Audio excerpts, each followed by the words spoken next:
Welcome to the Learning Pines YouTube. We hope this video helps. In this video, I will show you how to connect your PlayStation 4 controller to your PC for epic games.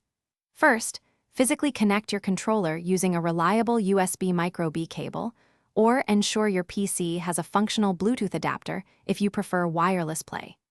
It's crucial to disable any conflicting controller software, like Steam's controller support, to prevent issues later on.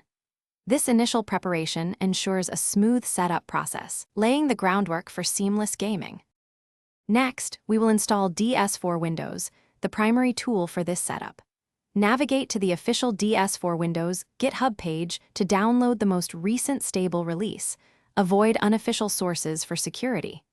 Once downloaded, extract the compressed zip file to a dedicated folder, perhaps in your Documents or Program Files directory. This software acts as an emulator, allowing your PC to recognize the PlayStation controller as an Xbox 360 controller, ensuring compatibility with most PC games. After installation, open DS4 Windows and run through the driver setup wizard, which installs necessary drivers. With your controller connected, you should see it appear in the Controllers tab. Now, create a new profile, perhaps naming it Epic Games Profile, which allows you to customize settings.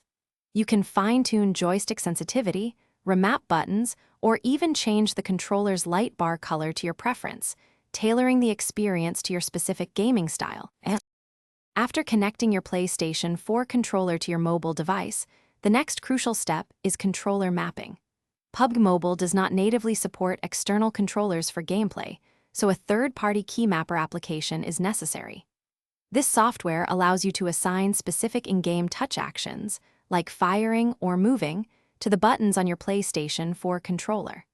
Carefully configure your layout for optimal comfort and responsiveness during your matches. Thanks for watching. Consider subscribing if we helped you.